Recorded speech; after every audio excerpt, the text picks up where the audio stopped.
Јас сум Слободан Томич. Ќе видам со вас секој четврток од 17 и сабота од 11 до 12 часот на радио Слободна Македонија. Да го слушнеме и вашиот глас од Народниот парламент, гласот на народот, на радио Слободна Македонија. Ирелевантен е односот на лидерите на Европската Унија, заради тоа што моје лично мислење македонците во целиот свет го отфрлаат пристапувањето на Македонија во сојуз со Европската Унија и НАТО алијансата, токму поради антимакедонизмот, геноцидот врз македонскиот народ и нацифашистичкото барање на Брисел и Страсбург за промена на името на државата и идентитетот на нацијата. Европската Унија и НАТО не се достојни за промена на името на државата и идентитетот на нацијата.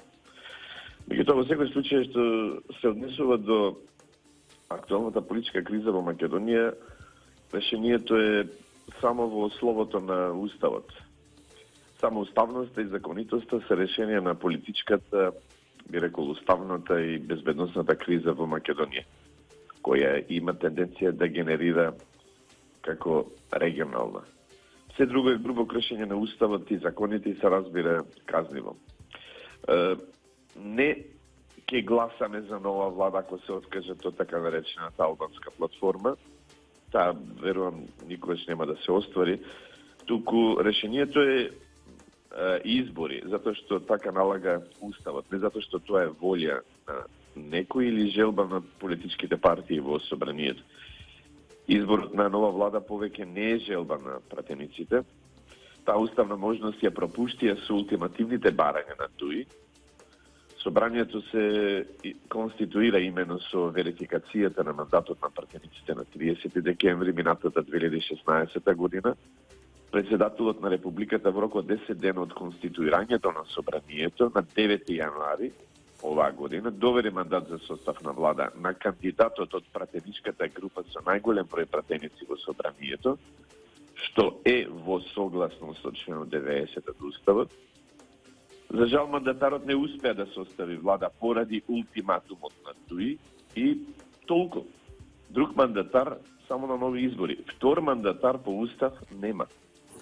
Членот 90 е исцрпен, мандатот за состав на влада се дава на еден мандатар, а роковите завршија и затоа се после 29 јануари годинава е грубо кршење на Уставот и злоупотреба на службената должност и самовластие и од председателот и од пратениците. Затоа што сите се еднакви пред Уставот и законите. После 29 јануари мандатот повторно е во рацете на народот, затоа што овој состав на пратеници не успеа да договори влада. Затоа собранието мора да се распушти и да се организираат нови избори. Некои велат дека нема логика да нема можност за втор мандатар. Во случајов логиката е ирелевантна, затоа што во членот 90 од нашиот устав така пишува. Само еден мандатар и толку. А бидејќи пратениците веќе го суспендира распишувањето на локалните избори, треба да го продолжат мандатот и на советниците и на градоначалниците со закон и да ги организираат и локалните и парламентарните избори во изден, што е можно најбрзо. Пратениците не може самоволно да изберат влада без мандатар со доверен мандат од председателот на Републиката, кој ја исцрпи веќе таа можност на 9 јануари годинава. За жал, за одлуката за распуштање на собранието не постои уставен механизам, освен самите пратеници тоа да го сторат со одлука. Например, доколку собранието не избере влада во рок од 3 месеци од конституирањето или не донесе буџет во рок од 3 месеци од 1 јануари за текомната година, мандатот на пратениците им престанува по сила на Уставот и се смета дека собранието е распуштено. Во отсуство на ваква одредба од Уставот, пратениците оставени се самоволно самите да се распуштат. Ирелевантно е мнозинството формирано после 29 јануари, затоа што ако постоело, самите уште на 30 декември минатата година при конституирањето ќе побарале председателот на Републиката да им довери мандат. Декларираното мнозинство меѓу СДСМ и ДУИ заедно со ДЕС и Алијансата за албанците не е резултат на слободно изразена волја на избирачите, туку на притисокот од челниците на Европската Унија со цел рекомпонирање на власта заради промена на името на државата и идентитетот на нацијата. Дополнително, за редефинирање на државноста со барањата од така наречената албанска платформа, што ја суспендира унитарноста и државноста. Затоа сметам дека председател на собранието не смее да се избере без предходен договор со закон да се продолжи мандатот на советниците и градоначалниците и да се донесе одлука за распуштање на собранието со определување датум за одржување на локалните избори заедно со парламентарните во изден, што е можно најбрзо. Затоа што пратениците со злоупотреба на службената должност и самовластие веќе ја суспендираа локалната власт, а тоа директно ги суспендира правата и слободите на граѓаните.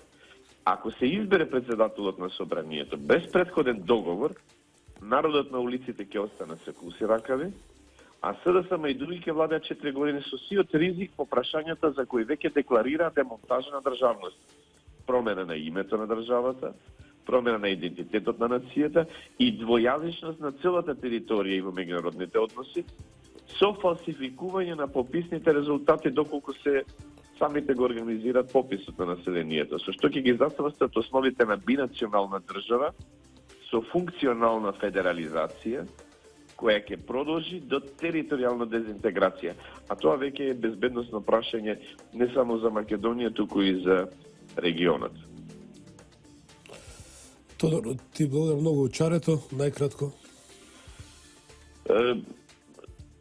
Собранието може да избере председател само доколку се постигне претходен договор помеѓу пратеничките групи, односно партиите кои партиципираат во собранието. А тоа е да се продолжи со закон мандатот на советниците и градоначалниците, иако и тоа е неуставна категорија, затоа што мандатот на советниците и градоначалниците не произлегува од собранието, туку од слободни, општи и непосредни избори со тајно гласање од самите граѓани. Нивната власт е директно, непосредно од гласачите.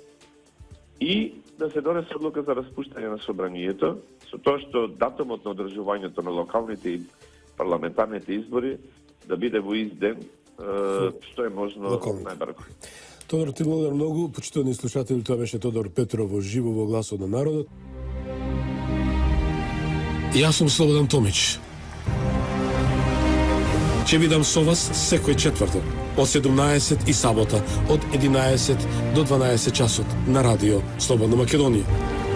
Да го слушнеме и вашиот глас во Народниот парламент, Гласот на народот, на радио Слободна Македонија.